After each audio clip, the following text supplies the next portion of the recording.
The sound came first. A dull, hollow thud, like a metal tray hitting the cabin floor, followed by a sharp intake of breath that never quite became a scream. Every head in first class turned at once. The flight attendant froze in the aisle, eyes wide, one hand still gripping the edge of the service cart. At her feet lay a paper-wrapped meal, split open, its contents smeared across the cream carpet. A sandwich. Cold. Condensed moisture beading on the plastic, like sweat on skin. Margaret Whitman did not move. She sat upright in seat 2A, hands folded loosely in her lap, spine straight, eyes steady. 62 years old. Grey, threaded carefully through dark hair pulled back at the nape of her neck. A face shaped by decades of restraint, not softness. She looked at the sandwich on the floor, the way a judge looks at a piece of evidence no one wants to acknowledge. "I'm sorry," the flight attendant said, too quickly. Her voice pitched high, brittle. "That one isn't for you. Not for you." The words landed harder than the tray. A man across the aisle let out a short, uncomfortable laugh, and then stopped when no one joined him. Someone coughed. The low hum of the engines filled the space where conversation used to live. Margaret felt the familiar tightening in her chest. Not anger. Not yet. Something older. Colder. The sensation of being measured and found lacking without a word spoken. She lifted her gaze slowly. Her eyes met the attendant's. Blue, tired, defensive already. "Then what is for me?" Margaret asked.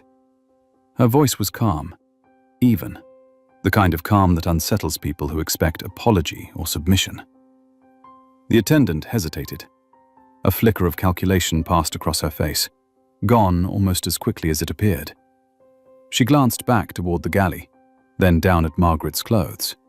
Sensible slacks, soft sweater, no jewelry worth noting, no status signals screaming importance. "We had a last-minute change," she said. "Inventory issue. This is what's available for your seat." For your seat. Margaret nodded once, as if filing the phrase away. Around them, the rest of first class continued eating. Plates of seared chicken and roasted vegetables, warm bread, crystal glasses catching the cabin light, silverware clinking softly against porcelain. The difference was impossible to miss. No one said anything. That silence was not accidental. It was learned. Margaret's thoughts moved faster than her body. Years of reports, charts, customer satisfaction metrics that looked pristine on paper. Emails printed and mailed instead of typed, the handwriting tight and careful. Apologetic, even when describing humiliation. Stories that never quite crossed the threshold into actionable data. She had read them all.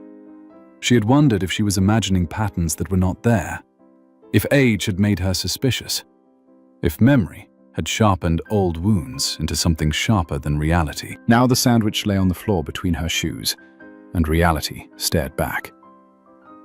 "Ma'am," the attendant said, impatience creeping in, "we do need to clear the aisle." Margaret leaned forward slightly, her knees protesting the movement. She picked up the sandwich herself, not the attendant. Her fingers brushed the cold plastic.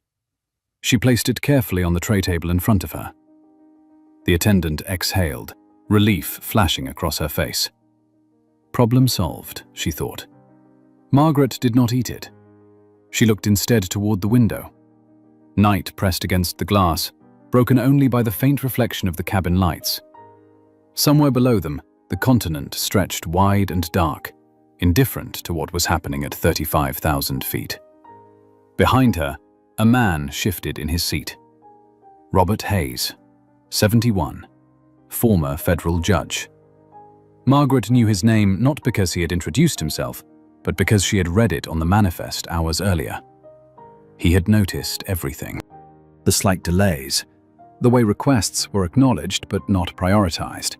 He had noticed, and like most people who had learned how systems worked, he had said nothing. Yet. 2 rows back, Daniel Morales watched from behind his newspaper, eyes lowered, jaw tight. He recognized the moment instantly. He had lived variations of it for years. He knew what came next if someone pushed too hard. Margaret rested her hands on the armrests. She felt her pulse, steady and strong. She thought of her mother, standing in line at the airport cafeteria decades ago, uniform still damp from cleaning restrooms, holding exact change. She thought of how dignity could be chipped away without ever being openly denied. The cabin lights dimmed slightly as the captain's voice crackled over the intercom, announcing cruising altitude. The flight settled. People relaxed. The moment, to everyone else, had passed. For Margaret, it had just begun. She reached into her bag and pulled out a small leather notebook, worn, unremarkable. She opened it and wrote a single line. Time, location, seat. The attendant noticed and stiffened. "Ma'am," she said, lowering her voice, "is there a problem?" Margaret looked up. "I'm taking notes," she replied. "About what?" "My experience." The attendant's lips pressed into a thin line.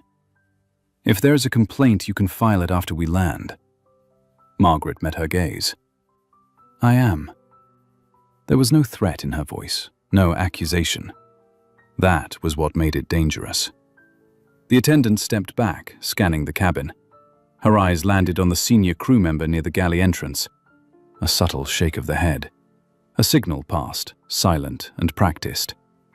Margaret saw it all. She closed the notebook and leaned back, heart steady, mind racing. Somewhere behind the scenes, systems she had helped design were watching this flight through numbers alone. They would see nothing wrong, unless someone showed them. The engines roared softly. The plane pushed west, cutting through the dark. Margaret Whitman sat in seat 2A, underestimated, dismissed, and very much in control. And before this flight was over, everyone on board would learn exactly how dangerous that combination could be. The captain's voice faded, replaced by the low, steady rush of air through the cabin, the sound people associated with safety, routine, control. The lights settled into their night setting. Conversations resumed in careful murmurs, as if nothing unusual had happened at all. Margaret Whitman knew better. She watched the flight attendant retreat toward the galley, her shoulders stiff, her pace just a little too fast. The woman did not look back. People who felt secure in their decisions never needed to. Margaret opened her notebook again. This time she wrote more slowly. Not just what happened, but how. The tone, the delay, the words chosen. Inventory issue. For your seat. Each phrase mattered. Patterns were built from language long before actions were questioned. Across the aisle, Charles Bennett leaned back in his seat, scrolling through his phone with one hand, a glass of red wine resting comfortably in the other. Mid-50s, venture capital. The kind of man who spoke in forecasts and assumptions. He glanced at Margaret, then at her tray, then looked away. His mouth tightened for half a second. Discomfort, not empathy. The difference was subtle but unmistakable. The younger flight attendant returned first, early 30s. Name tag read Emily Parker. She moved with the careful precision of someone still learning where power truly lived.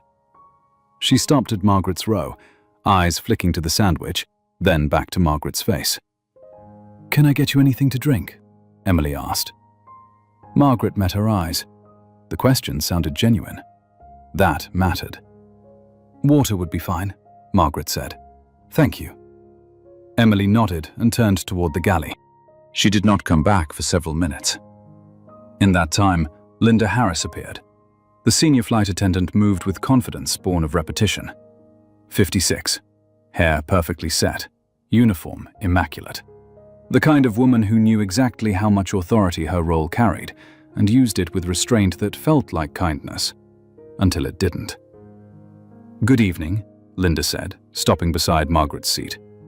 Her smile was practiced, professional, and empty of warmth. I understand there's been some confusion about your meal. Margaret closed her notebook. She looked up slowly. I wouldn't call it confusion. Linda's smile tightened by a fraction. We had an unexpected reassignment earlier. Unfortunately, that affected one of our meals. One, Margaret repeated, out of all the first-class seats. Linda inhaled through her nose. I assure you, it was not personal. Margaret tilted her head slightly. Then it should be easy to explain. Linda held her gaze. A brief silence stretched between them, long enough for Robert Hayes to glance up from his book. Long enough for Daniel Morales to lower his newspaper, just enough to see. We allocate meals based on seat logistics, Linda said finally. Your seat was impacted. Margaret nodded once. I see. Linda waited. When no further reaction came, she straightened. If there's nothing else, I'll let you enjoy your flight. Margaret did not stop her. Linda turned and walked away, heels clicking softly against the aisle floor. Authority restored, order maintained. Emily returned moments later, water in a plastic cup. She placed it on Margaret's tray with a small, apologetic smile. Sorry for the delay. Margaret looked at the cup, then at Emily. Thank you for bringing it. Emily hesitated, then lowered her voice. If there's anything you need, just let me know. Margaret watched her leave, shoulders squared, posture careful. Emily was not the problem. She was the evidence. The plane cut through a patch of light turbulence. The seatbelt sign chimed softly. Trays rattled. Glasses clinked. Margaret took a sip of water. It tasted faintly of plastic. She did not grimace. She thought of the email she had received 3 months earlier from a retired schoolteacher in Ohio. 74 years old. Flew first class for the first time to see her granddaughter graduate. Had been asked twice if she was in the correct seat. Had eaten alone while the rest of the cabin was served. The complaint had been closed as a misunderstanding. Margaret felt something shift inside her. Not rage. Resolve. Behind her, Daniel Morales leaned forward slightly. They do this, he said quietly, his voice barely carrying over the engine noise. Not always like that, but enough. Margaret did not turn around. How often? Daniel exhaled through his nose. Often enough that you stop being surprised. Robert Hayes closed his book with a soft thump. He did not speak, but his eyes met Margaret's in the reflection of the window. There was recognition there. The shared understanding of someone who had seen systems fail people, quietly, for decades. Margaret returned her attention to the cabin. Plates were being cleared. Desserts followed. Chocolate cake, fresh fruit. Coffee poured carefully into porcelain cups. No one offered her dessert. She did not ask. Linda passed by once more, stopping briefly at Charles Bennett's seat. Another coffee, Mr. Bennett? Yes, please, he said, smiling. Always appreciate how attentive you are. Linda laughed lightly. We try. Margaret wrote the words down exactly as she heard them. Time moved differently now. Each minute stretched, heavy with awareness. She could feel eyes on her, measuring, wondering. Was she difficult? Was she going to complain? Would she let it go? The system relied on people letting it go.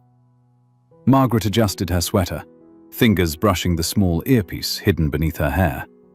She did not touch it again. There would be time for that later. Emily approached once more, this time with a napkin and a fork. She set them down quietly. In case you change your mind, she said, nodding toward the sandwich. Margaret met her gaze. I won't. Emily swallowed. Okay. As Emily walked away, Linda watched from the galley entrance. Her expression was unreadable, but her eyes were sharp, assessing, calculating risk. The lights dimmed further as passengers prepared to rest. Seats reclined, blankets unfolded. The hum of the cabin deepened. Margaret closed her eyes for a moment. She thought of the boardroom, the polished table, the careful language. She thought of how easily discomfort could be dismissed when it came wrapped in politeness. She opened her eyes again. Linda was standing there. "Mom," she said quietly, "I want to make sure there aren't any misunderstandings moving forward." Margaret looked up. "I don't believe there are." Linda leaned in slightly, her voice lowering. "We aim to provide a smooth experience for everyone. Sometimes that means keeping things simple." Margaret felt the implications settle between them. Know your place. Don't complicate things. "I agree," Margaret said. "Clarity matters." Linda straightened. "Good." She walked away. Robert Hayes shook his head almost imperceptibly. Daniel Morales closed his eyes. Margaret picked up her notebook one last time and wrote a final line for the night. Pattern confirmed. The plane continued west, steady and unbothered, carrying its passengers toward their destinations. What none of them realized was that this flight was no longer just a journey across the country. It was the opening chapter of something that would not stay contained at 35,000 feet. Morning came without sunlight. It arrived as a gradual thinning of darkness, a subtle shift in the cabin air as bodies stirred and seatbelts clicked open one by one. The plane remained wrapped in night, but people sensed movement, progress, the promise of arrival.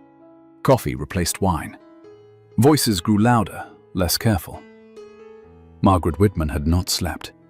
She sat upright, eyes open, watching reflections move across the window like ghosts. The notebook rested closed on her tray table now, its presence enough. She did not need to write anymore.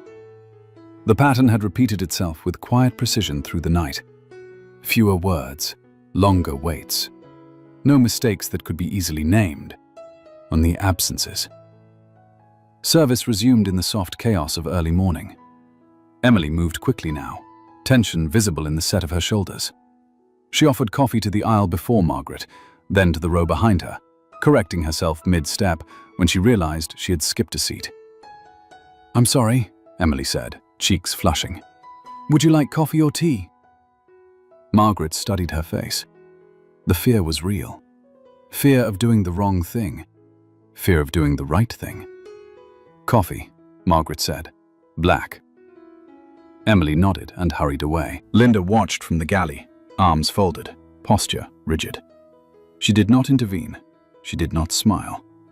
Her authority radiated not through action, but through presence, the unspoken reminder of who decided what was acceptable. Robert Hayes leaned closer, lowering his voice. "She's nervous," he said, not unkindly. "She should be," Margaret replied. He glanced at her then, curiosity sharpening into something else. "You're very composed for someone being tested." Margaret turned her head slightly. "I've been tested my whole life." Robert exhaled, a sound halfway between a sigh and a laugh. "That's usually the answer." The coffee arrived. Emily placed it carefully on the tray. Porcelain cup this time. Her hands shook just enough for Margaret to notice. "Thank you," Margaret said. Emily's eyes flicked to Linda, then back. "Of course." As Emily stepped away, Linda finally approached. "Ma'am," she said, her voice controlled, neutral. "I want to clarify something." Margaret looked up, unblinking. "Please." Linda gestured vaguely toward the cabin. "Our crew is under a lot of pressure to maintain consistency. Sometimes guests misinterpret efficiency as dismissal." Margaret waited. Linda shifted her weight. "We try to avoid disruptions." "Disruptions to what?" Margaret asked. Linda's jaw tightened. "To the environment." Margaret nodded slowly. "Comfort can be disrupted by many things." Linda met her gaze. "Exactly." They stood there, locked in a moment neither could fully claim. Linda expected concession, gratitude perhaps, an apology for making things uncomfortable. Margaret gave her none. Linda turned away. Charles Bennett cleared his throat loudly, as if breaking a spell. "Some people are just more sensitive," he said, smiling thinly, not looking at Margaret. "Flying can do that." Daniel Morales let out a quiet breath. "Or some people are just more visible." Charles stiffened, then laughed. "Didn't mean anything by it." Daniel did not respond. The cabin began its slow descent ritual. Tray tables up, seats straightened. The engines changed pitch, a subtle but unmistakable shift. People checked their phones, texted loved ones, prepared to re-enter their lives. Margaret closed her eyes briefly. She felt the plane dip, felt the pressure change in her ears. She thought of the conference room waiting for her in Los Angeles, the prepared agenda, the polite questions, the assumptions that would be made about what she did and did not know. She opened her eyes as Linda stopped beside her again. "Ma'am," Linda said, lower this time. "I'd like to remind you that documenting crew interactions is discouraged." Margaret's gaze lifted slowly. "I was unaware of that policy." "It's about privacy," Linda said. "Other passengers." Margaret looked around. Phones were out everywhere. Screens glowed with movies and emails and stock charts. "I see," she said. "Then perhaps consistency is important here too." Linda's eyes narrowed. For the first time, irritation slipped through the professionalism. "We don't want misunderstandings at the end of the flight." "Neither do I," Margaret replied. The plane shuddered slightly as it aligned with its approach path. The city appeared below them, lights sprawling like a constellation brought to Earth. Los Angeles waited, indifferent and immense. Robert Hayes leaned back, folding his hands over his stomach. "You're not backing down," he said quietly. Margaret shook her head once. "No." He studied her profile. "May I ask why?" She considered the question. "Because backing down teaches people what they can get away with." Daniel nodded. "That's exactly right." The wheels touched the runway with a controlled thump. Applause scattered through the cabin, sparse and tired. The plane slowed, turned, rolled. As it taxied, Linda made her final pass through the aisle. She did not stop at Margaret's seat. She did not look at her. Emily did. Her eyes met Margaret's for half a second. In them was something close to relief, mixed with fear. As if she sensed that something larger than a complaint was unfolding, and she was standing too close to it. The plane came to a stop. Seatbelts chimed. The cabin filled with movement and impatience. Overhead bins opened, conversations overlapped. Margaret remained seated. So did Robert. So did Daniel. Linda noticed. She turned sharply, walking back toward them. "Is there a problem?" she asked, voice tight. "No," Margaret said calmly. "I'm waiting." "For what?" "For the flight to be over." Linda stared at her. "It is over." Margaret looked past her, toward the open cockpit door, where voices murmured, serious and low. "Not yet." Linda's confidence wavered. Just for a moment.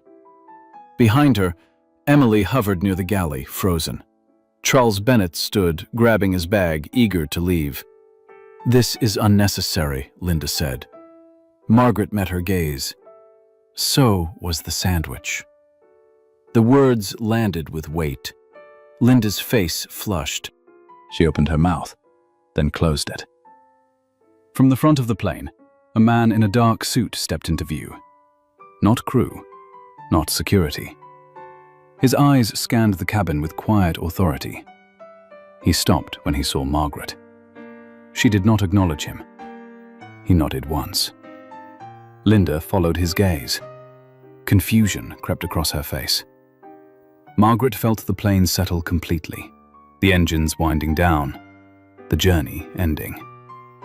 What came next would not be part of the flight log. but it would be remembered long after the runway lights disappeared behind them. The man in the dark suit did not announce himself.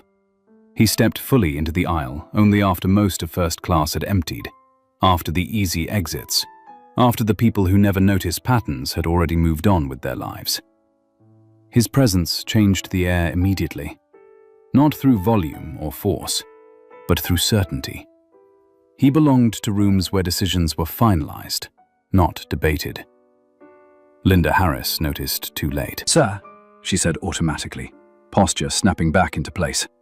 "We're still deplaning." "I know," the man replied. His voice was low, even. "Legal. That's why I'm here." Margaret Whitman remained seated, hands folded, eyes forward. She did not look at him. She did not need to. Emily stood frozen near the galley, one hand gripping the metal counter. Her knuckles had gone white. She watched the exchange like someone watching ice crack beneath their feet. Robert Hayes rose slowly, adjusting his jacket. "Looks like I picked an interesting flight," he murmured. Daniel Morales did not smile. He simply stayed where he was. Linda's smile strained. "Is there a problem?" The man in the suit glanced at her badge. "Linda Harris, Senior Cabin Lead." "Yes. My name is Thomas Klein," he said. "I'm with Corporate Compliance." The word compliance hit harder than a raised voice ever could. Linda's breath caught, just barely. "I wasn't informed of any." "You wouldn't be," Thomas said gently. "Not yet." He turned then, finally, toward Margaret. "Ms. Whitman," he said. The cabin went still. The word Ms. carried weight, respect, recognition. Emily's eyes widened. Robert Hayes inhaled sharply through his nose. Daniel Morales closed his eyes for a moment, as if bracing himself. Linda stared at Margaret, her expression blank, uncomprehending. "I'm sorry," she said, the words slipping out without intent. "Do you know each other?" Margaret stood. She did it slowly, deliberately, joints stiff from hours in the same position. When she straightened, she did not look taller. She looked heavier, like gravity had chosen her. "Yes," Margaret said. "We do." Linda's mouth opened, then closed.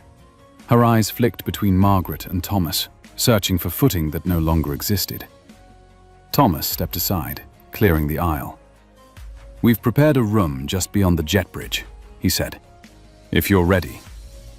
Margaret nodded. "I am."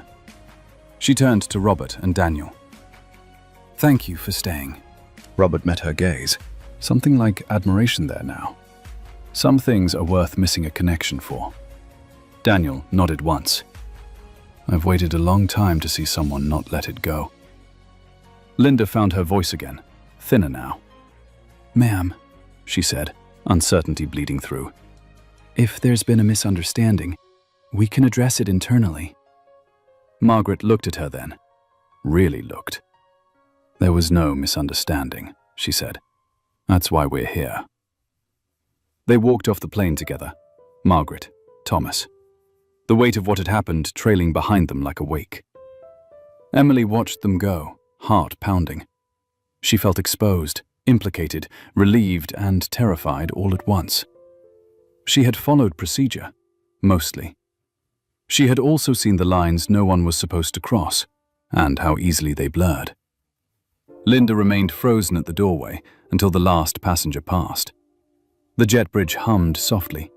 A maintenance worker glanced at her, then away.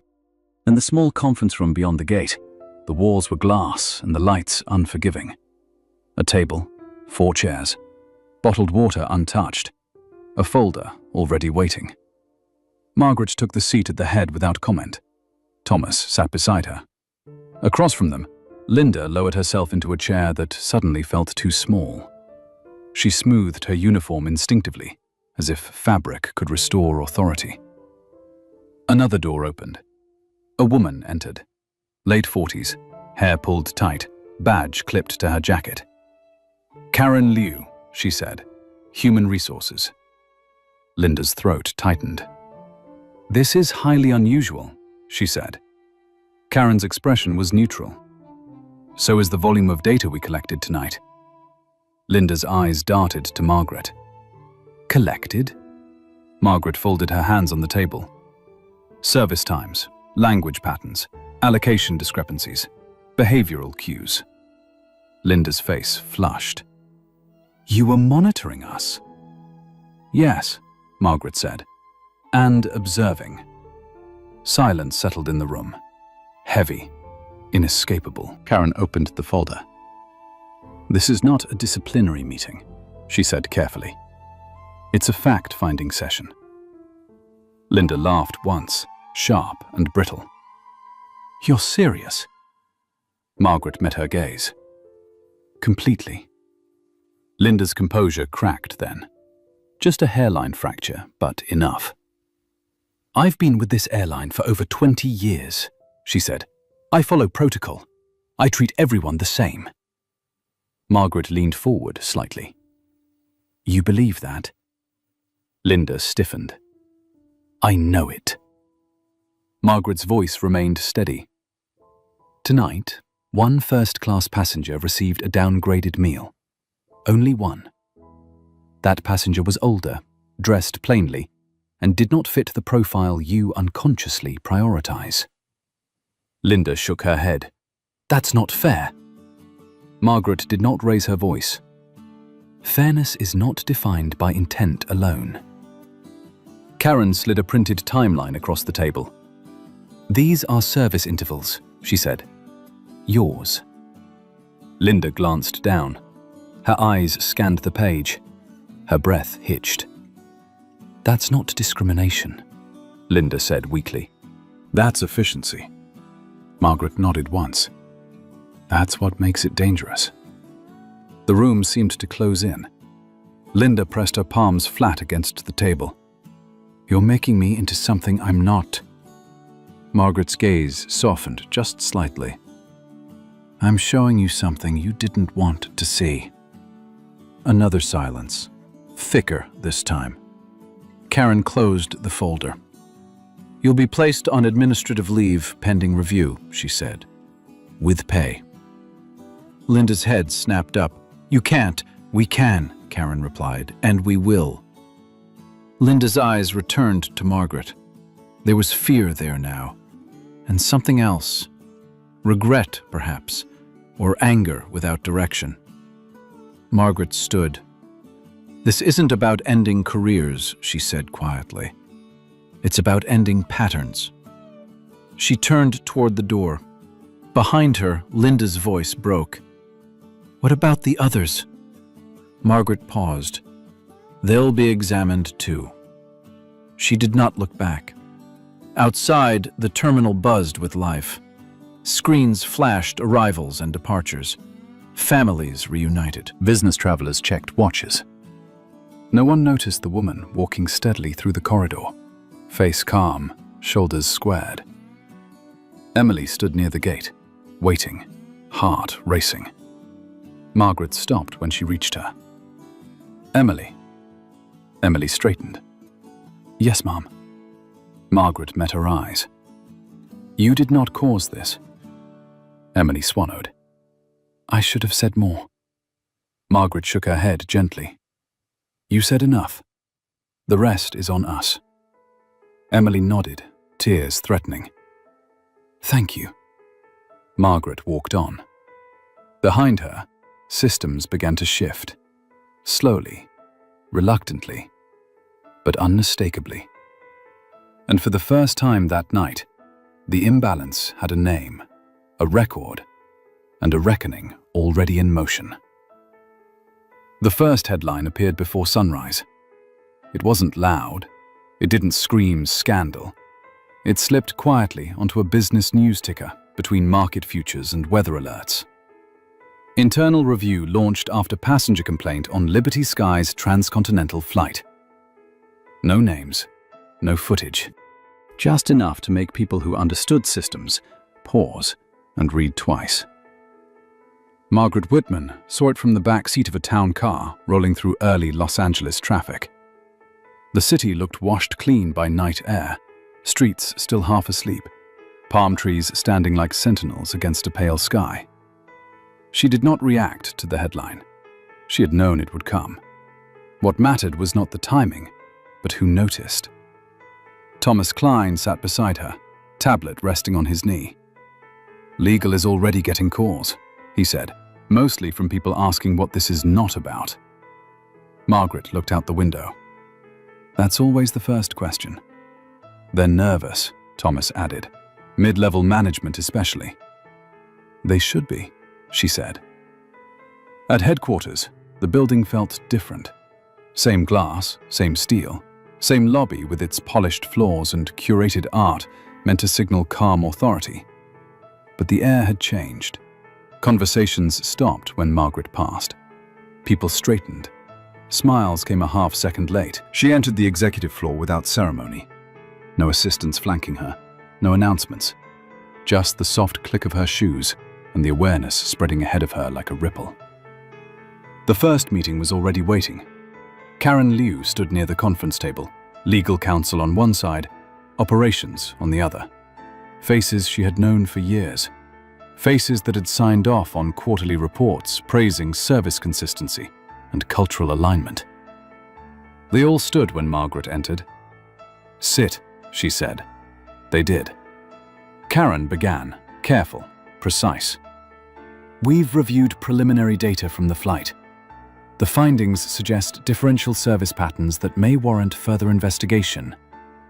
May warrant. Margaret did not interrupt. Operations cleared his throat. "With respect, this could still be an anomaly. One crew, one flight." Margaret leaned forward slightly.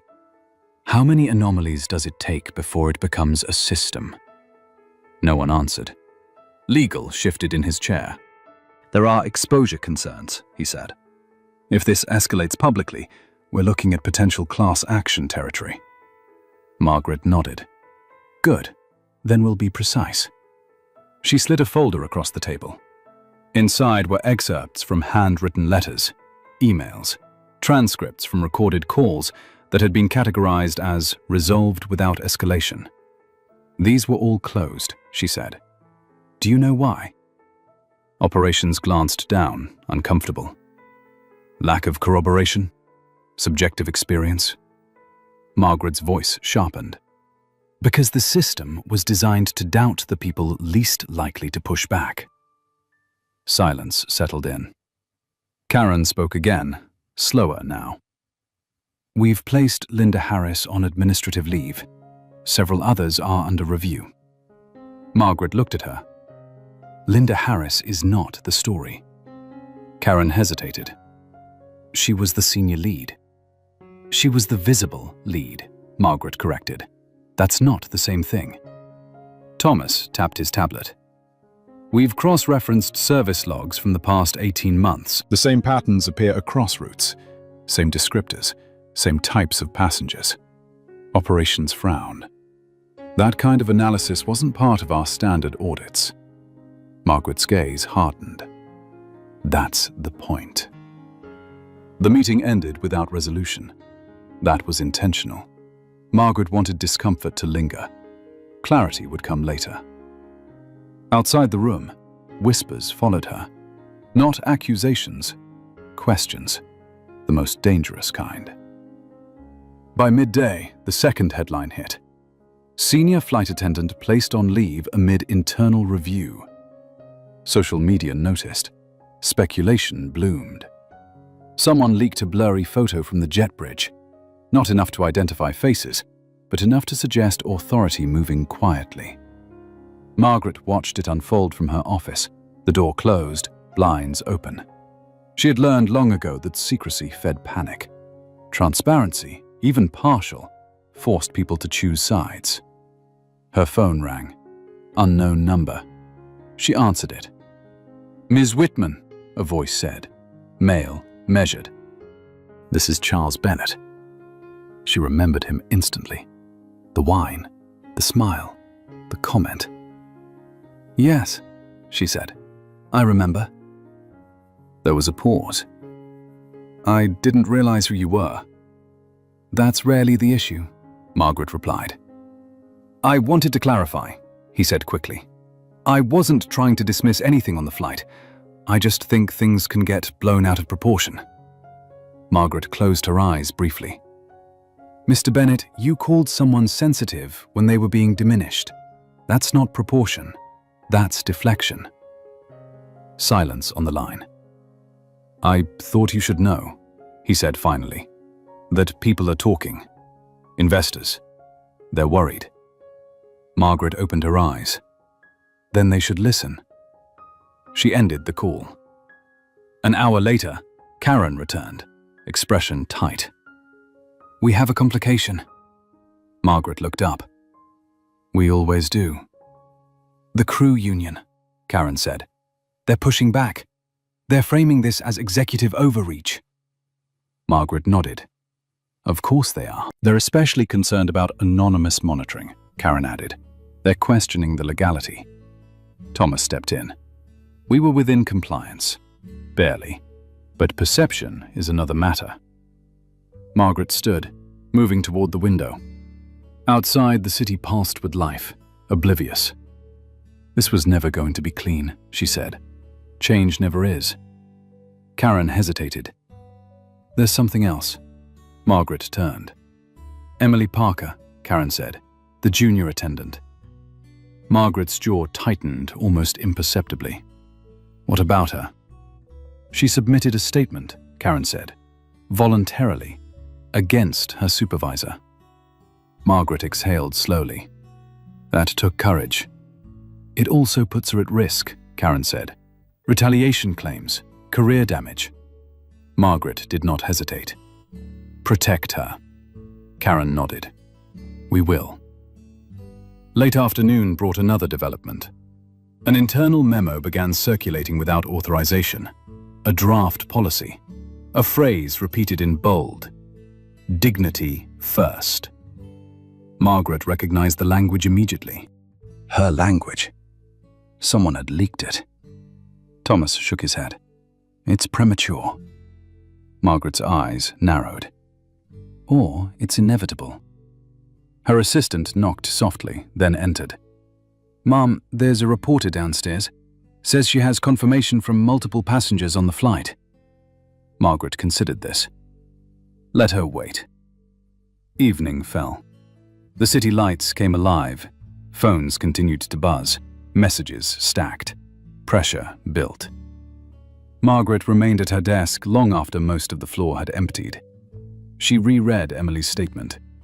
Clear, careful, honest. A young woman trying to do right in a system that rewarded silence. She thought of Linda Harris, sitting at home, replaying every moment, justifying, defending. She thought of the thousands of employees watching this unfold, wondering which way the wind would blow. Her phone buzzed again. This time the number was familiar. Ms. Whitman, Robert Hayes said, I wanted to let you know. I've been contacted as well. Margaret smiled faintly. I assumed you would be. I told them the truth, he said. All of it. Thank you. There was a pause. You know this won't end with a policy, Robert added. People don't change that easily.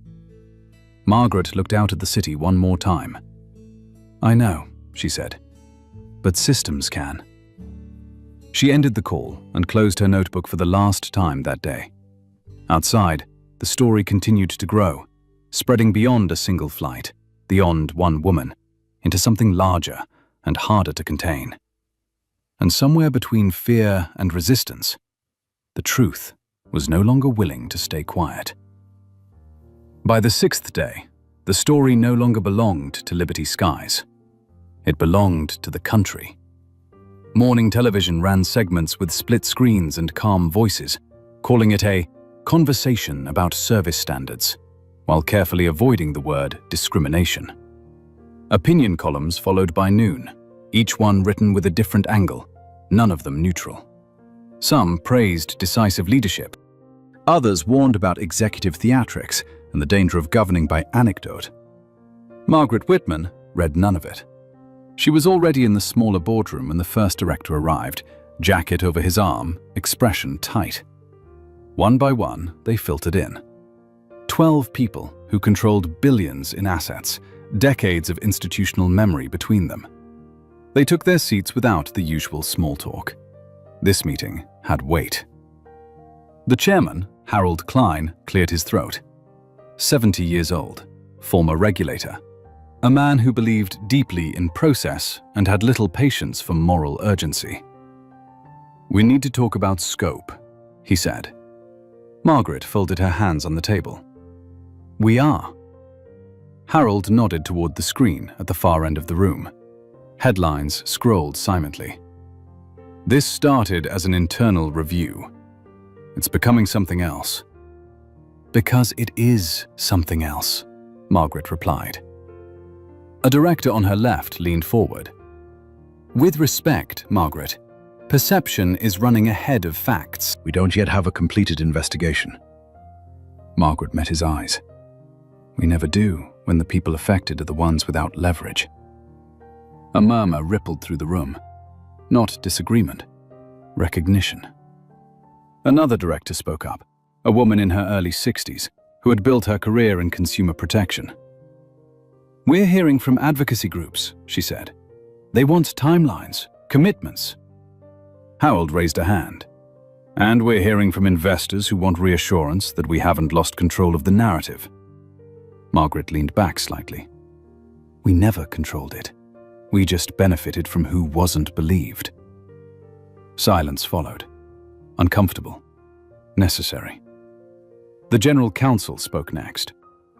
"The union has filed a formal objection to the scope of monitoring. They're alleging chilling effects." Margaret nodded. They would. "And Linda Harris," he continued, "has retained outside counsel."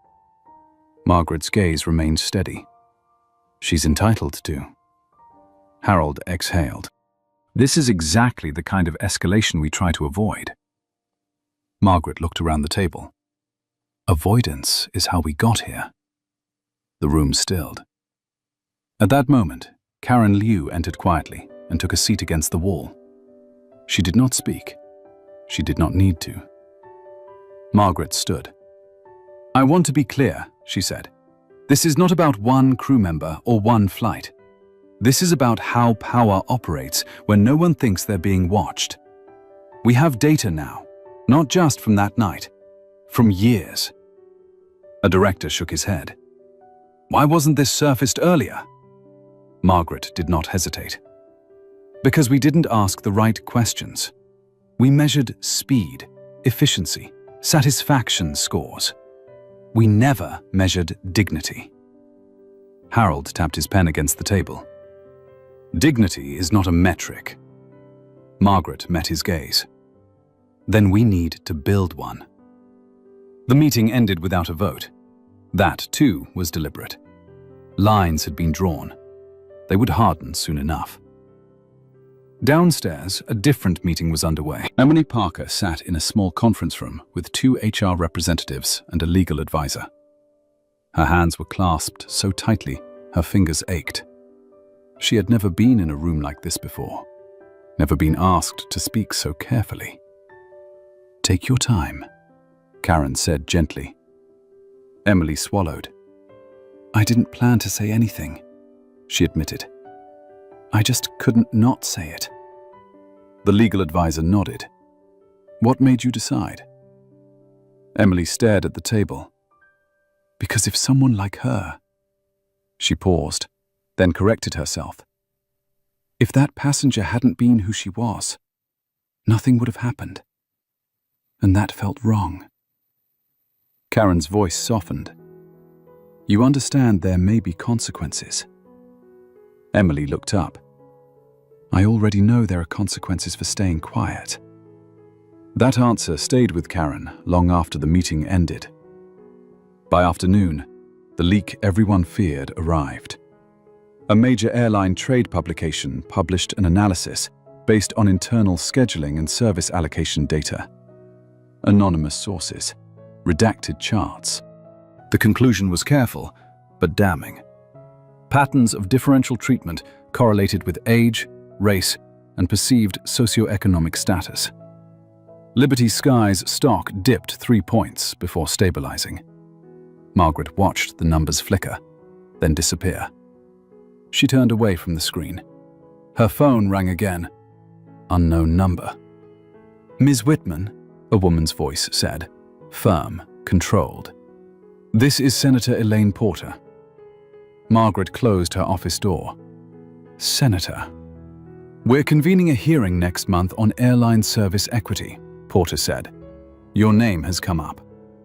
Margaret smiled faintly. "I imagine it has." "We'd like your testimony," Porter continued. "Voluntary, of course." Margaret did not answer immediately. She thought of the boardroom upstairs, of Harold Klein's pen tapping, of Emily Parker's shaking hands. "I'll be there," she said. The line went dead. That evening, Linda Harris sat alone in her living room, the television muted, the glow casting long shadows across the walls. Her phone buzzed constantly. Former colleagues, friends, some supportive, some cautious, none certain. She replayed the flight in her mind, the sandwich, the notebook, the way the woman in seat 2A had looked at her, not angry, assessing. Linda pressed her palms to her temples. She had followed protocol. She had always followed protocol. Hadn't she? Back at headquarters, Margaret remained at her desk long after the building emptied again. She drafted a memo and deleted it. Drafted another. Deleted that too. Finally, she wrote 3 words at the top of the page. Dignity First Initiative. She did not send it. Not yet. Outside, night settled over the city, heavy and warm. Somewhere, another passenger boarded another plane, unaware that the rules governing their experience were quietly being questioned for the first time in years. Margaret shut down her computer and stood. This was no longer about a flight. It was about what happened next, and who would try to stop it from happening at all. The first resignation did not come from the cabin crew. It came from middle management. An email arrived just after 8 in the morning, short and carefully worded, citing personal reasons and a desire to pursue new opportunities. Margaret Whitman read it twice, then forwarded it to Karen Liu without comment.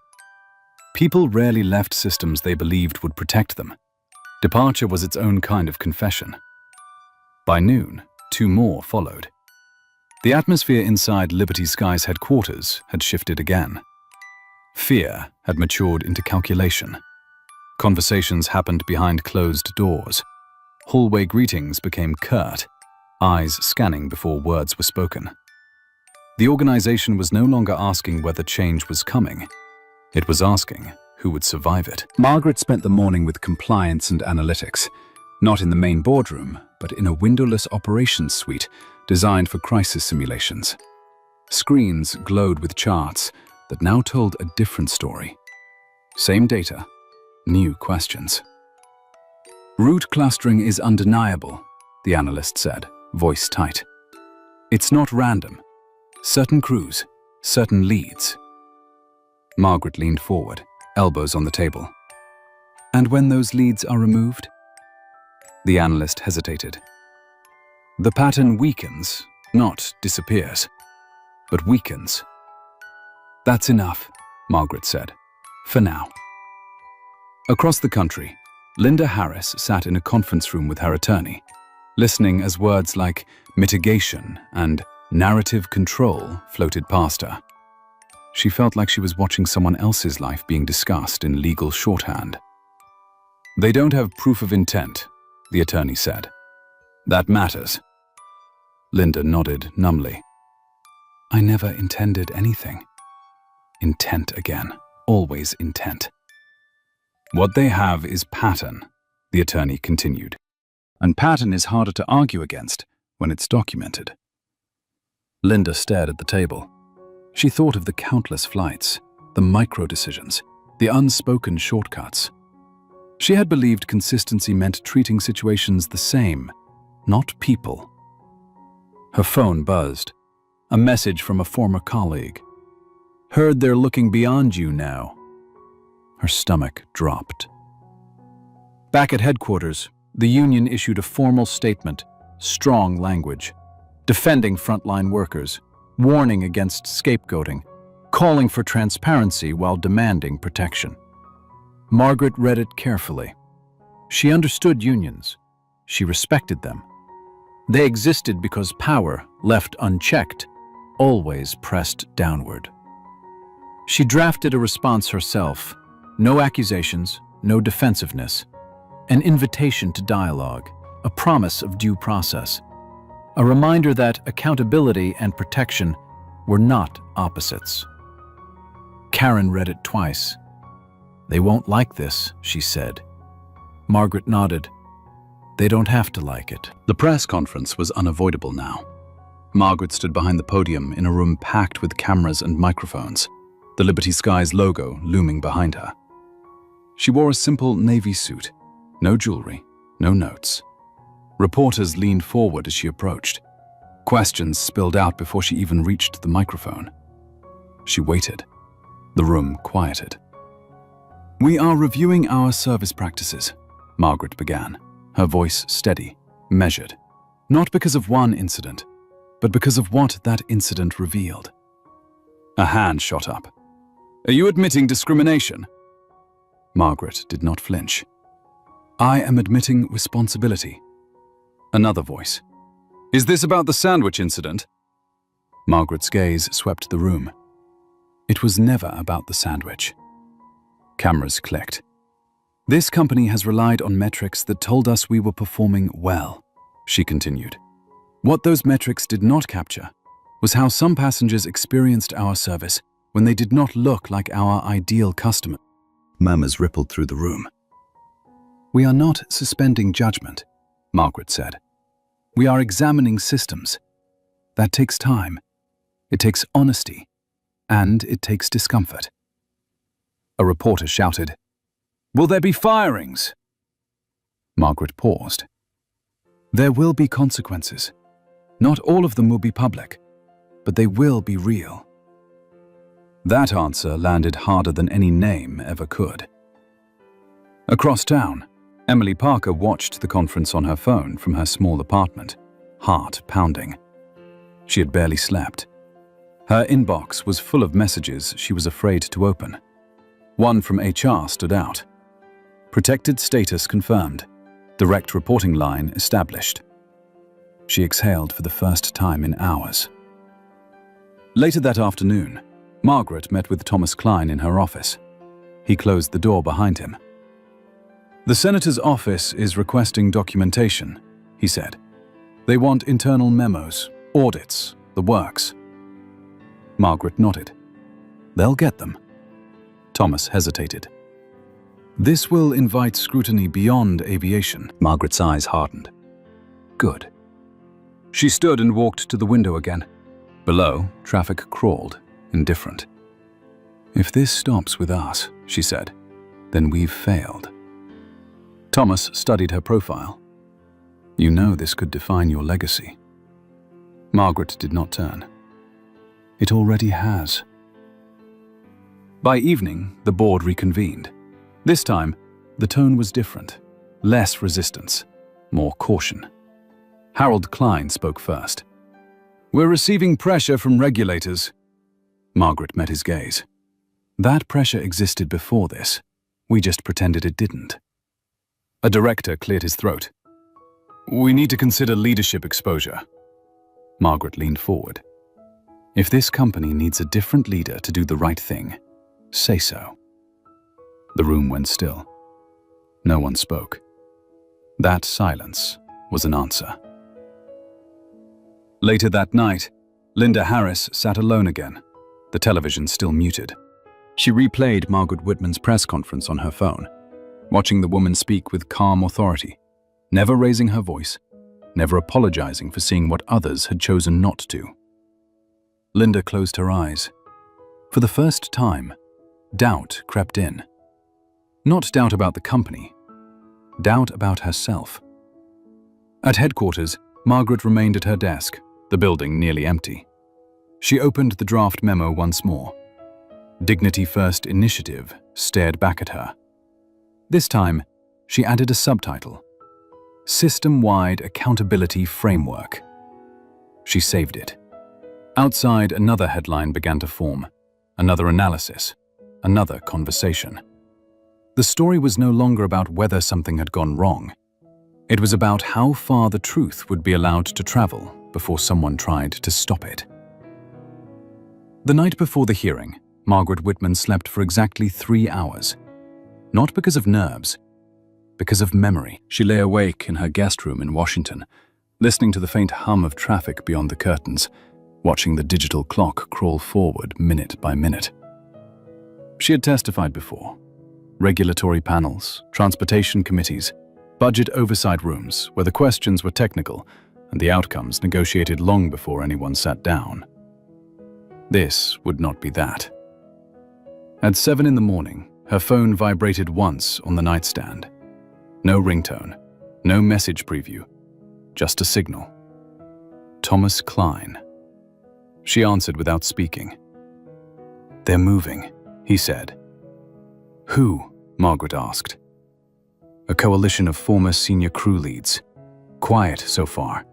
They're framing this as age discrimination against experienced staff." Margaret closed her eyes briefly. Of course they are. "They've retained a lobbying firm," Thomas continued. "Same one that handled the pilot scheduling dispute 5 years ago." Margaret sat up, swinging her legs over the side of the bed. The carpet was cold beneath her feet. "That firm doesn't work cheap." "No," Thomas said, "which means someone is funding them." Margaret ended the call and stood. She moved to the window and pulled the curtain aside. The Capitol dome glowed faintly against the grey morning, pristine and distant. Institutions always looked calm from the outside. By the time she arrived at the hearing room, the hallway was already full. Staffers with folders pressed to their chests, journalists murmuring into phones, security positioned with practiced neutrality. A low, constant noise like an approaching storm. Karen Liu met her near the entrance. "We've reviewed the witness list," she said. "There's an addition." Margaret stopped. "Who?" Karen lowered her voice. "Linda Harris." Margaret did not react immediately. She absorbed the information, letting it settle into place. "She's requested to testify?" Margaret asked. "She was requested," Karen replied, "by the opposition."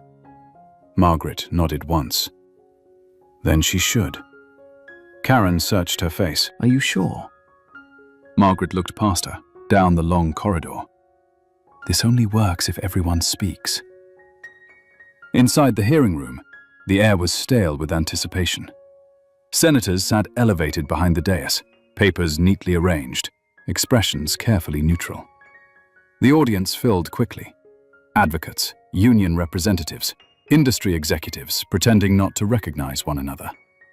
Linda Harris sat 3 rows back, hands clasped tightly in her lap. She wore a conservative suit, hair pulled back, face pale. She did not look up when Margaret entered.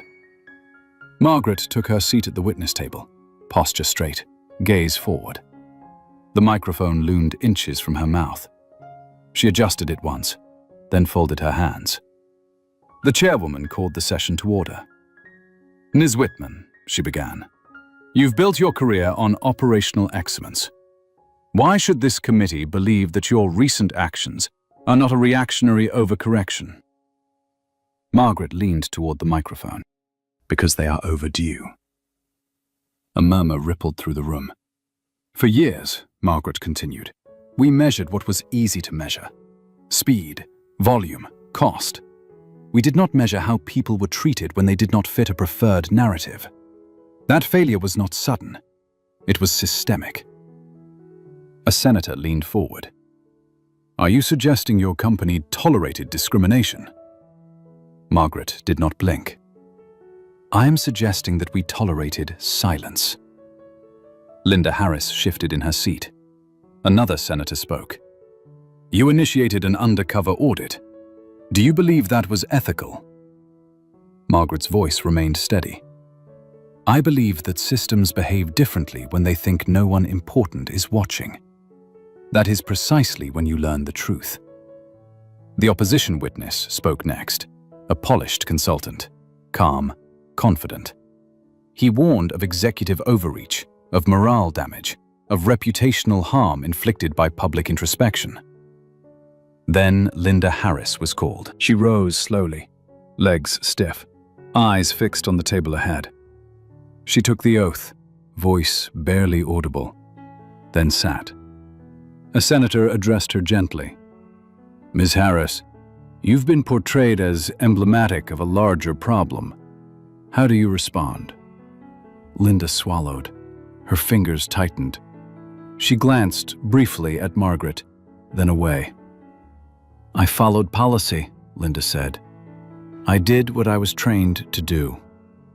Did that policy instruct you to treat passengers differently based on appearance? The senator asked. No, Linda replied quickly. Of course not. Then how do you explain the documented discrepancies? Linda's breath caught. I didn't see them that way at the time. Margaret watched from across the room. She did not interrupt. She did not react. This was Linda's moment. I believed I was maintaining order, Linda continued, voice trembling now. I thought efficiency meant avoiding disruption. I didn't realize how narrow my definition had become. The room was silent. Another senator leaned in. Do you believe you treated that passenger unfairly? Linda hesitated. The pause stretched, heavy and raw. Yes, she said finally. A collective inhale swept the room. Linda's shoulders slumped. Not because I meant to, but because I didn't question myself. Margaret felt something loosen in her chest. Not vindication. Something closer to sorrow. The hearing adjourned hours later. No conclusions announced, no votes taken. Just testimony, hanging in the air like smoke. Outside, reporters surged forward, questions shouted, cameras raised. Margaret did not stop. In the hallway, Linda stood alone, hands shaking. Margaret approached her. Linda looked up, eyes red. I didn't think it would come to this, she said. Margaret's voice was quiet. Neither did I. That doesn't make it wrong. Linda nodded slowly. I don't know what happens to me now. Margaret met her gaze. Neither do I. But you told the truth. That mattered. By evening, reactions poured in. Some praised Linda's honesty, others condemned her.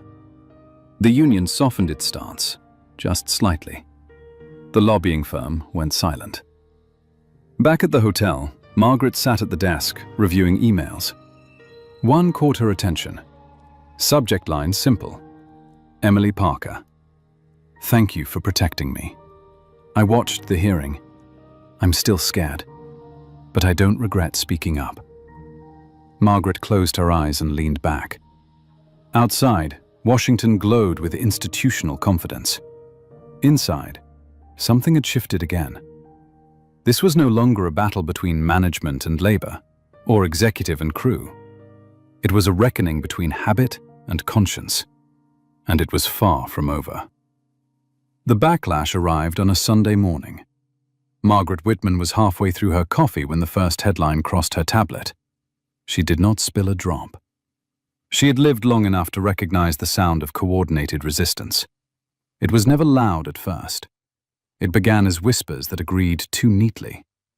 Former executives criticized performative accountability. Industry blogs questioned whether Horizon's reforms endangered operational discipline.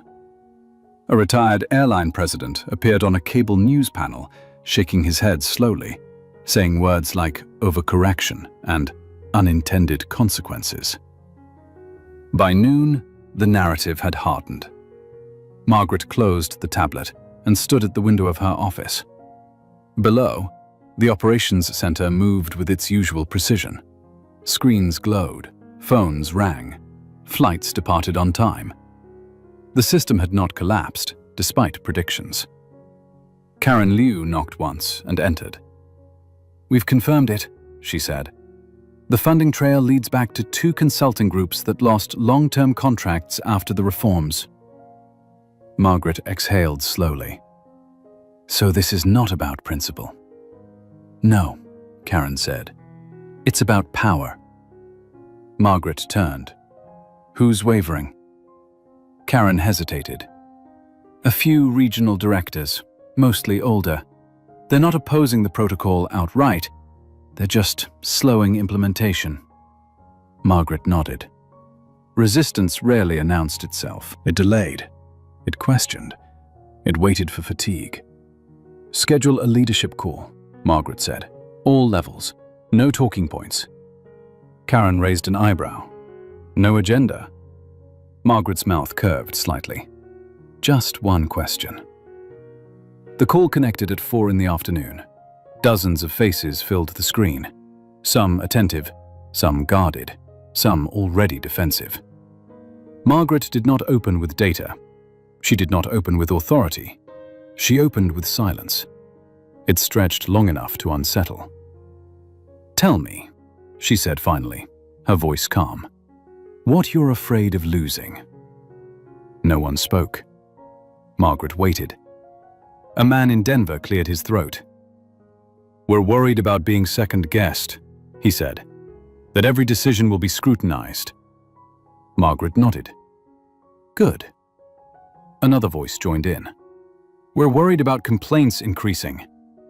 "Yes," Margaret replied. "They will." A woman from Phoenix leaned forward. "We're worried about making mistakes and being punished for them." Margaret's eyes softened. "So am I." She leaned closer to the camera. "Let me be clear.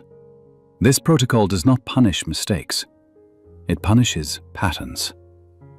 The room stilled. "Silence," Margaret continued, "is what allowed harm to repeat without correction. Transparency will feel uncomfortable. That does not make it unsafe." No one interrupted. "If anyone here believes dignity is optional," Margaret said evenly, "this is not the right place for you." The call ended without applause, without dissent, without relief. That night, Margaret returned home late. Her house was quiet. Too quiet. She placed her keys on the counter and stood still, listening to the hum of the refrigerator, the tick of the clock. Her phone rang. Unknown number. She answered. "Ms. Whitman," a man's voice said. "This is Senator Cole." Margaret straightened. "Good evening." "I'll be direct," he said. "You're creating waves." "I would be disappointed if I weren't," Margaret replied. A pause, then a sigh.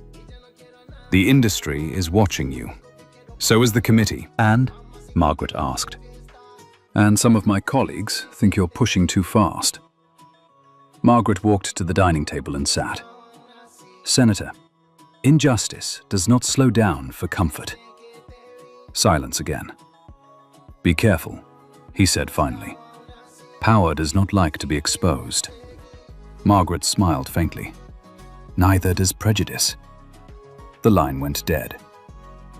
2 days later, the first internal audit report arrived. Karen stood in Margaret's office as the numbers scrolled across the screen. Service times equalized. Complaint language softened. Escalations decreased. But not everywhere. "There are clusters," Karen said. "Same crews, same supervisors." Margaret studied the names. Patterns were forming, just as expected. "Begin interventions," she said. "Training first, oversight second." "And if they resist?" Karen asked. Margaret looked up. "Then we learn something important."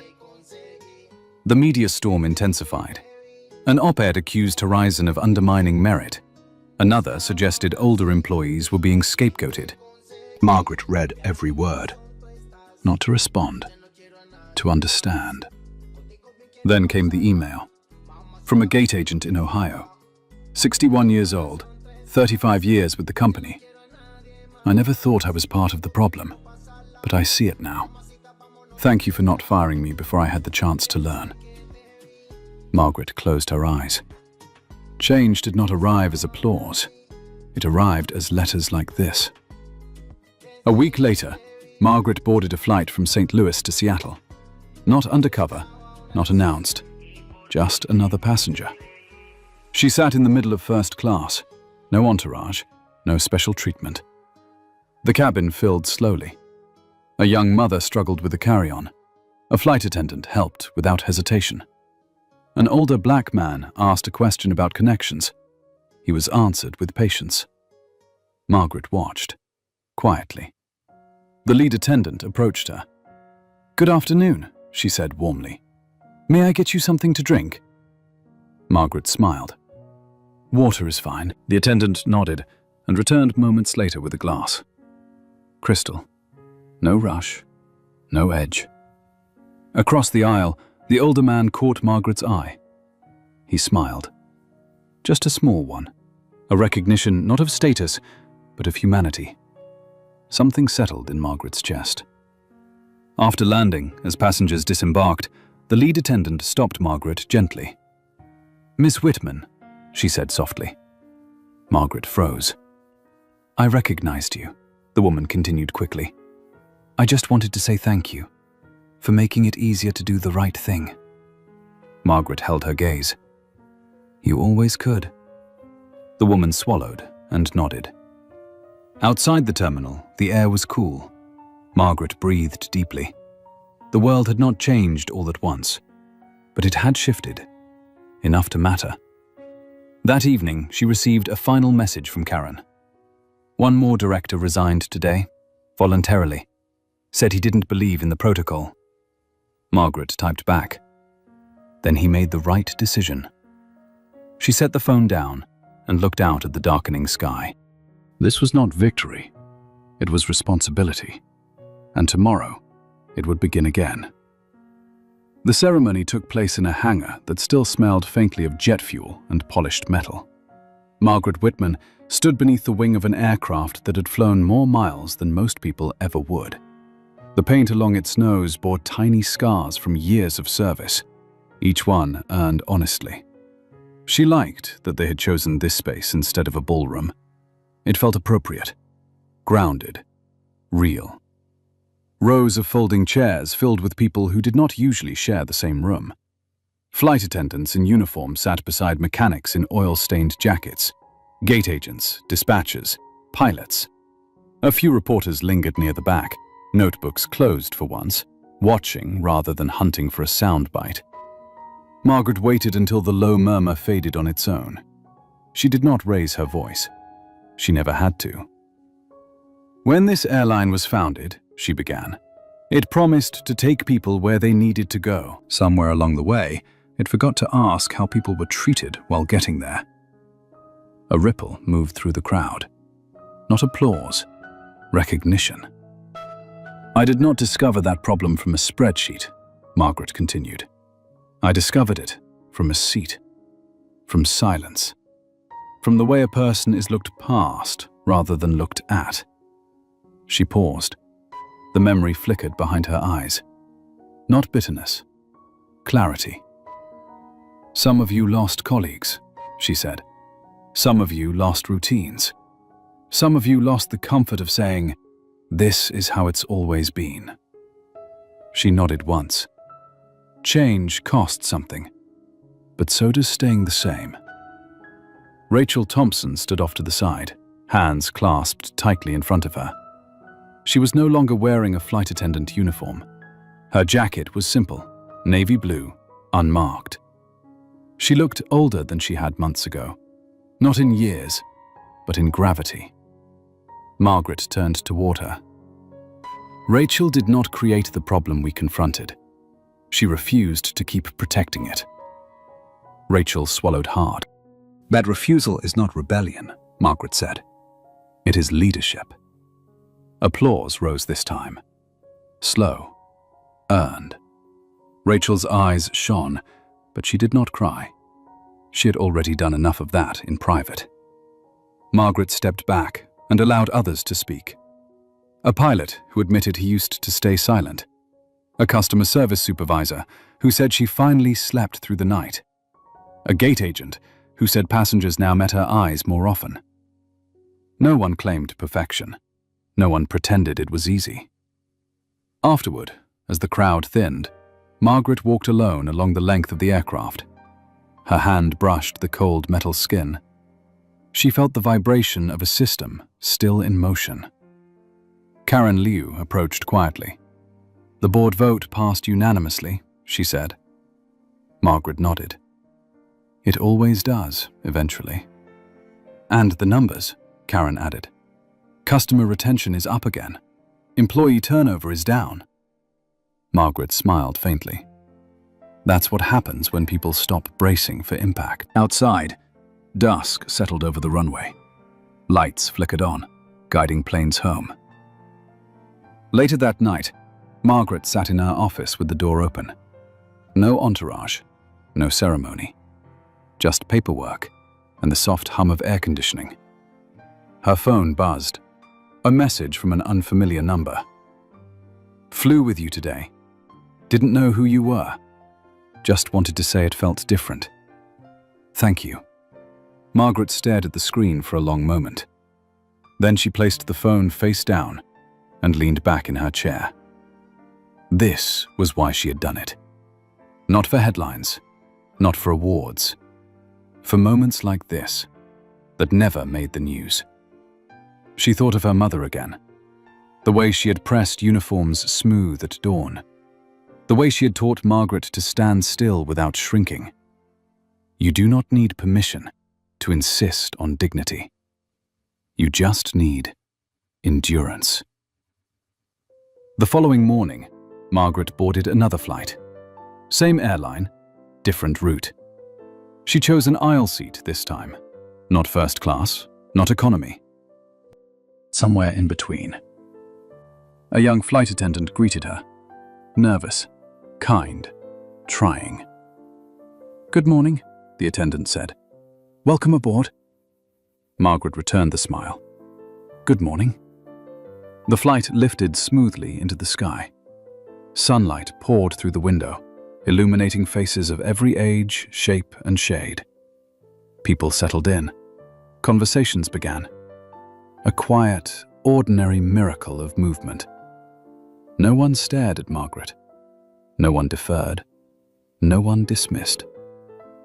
Halfway through the flight, a man across the aisle dropped his boarding pass. Another passenger picked it up and handed it back. They exchanged a nod. Margaret watched the moment pass. Small. Complete. When the plane landed, passengers stood and waited their turn. No rushing, no irritation. Just motion, shared. As Margaret stepped into the terminal, she felt something unfamiliar. Lightness. Not relief. Responsibility never lifted. But something adjacent to hope. She knew the work was not finished. It would never be finished. Systems learned old habits quickly. Vigilance would always be required. But now, there was a standard. Visible, measured, defended. Margaret paused near a window overlooking the gates. Aircraft moved like patient animals, guided by lights and trust. Change did not arrive with a speech.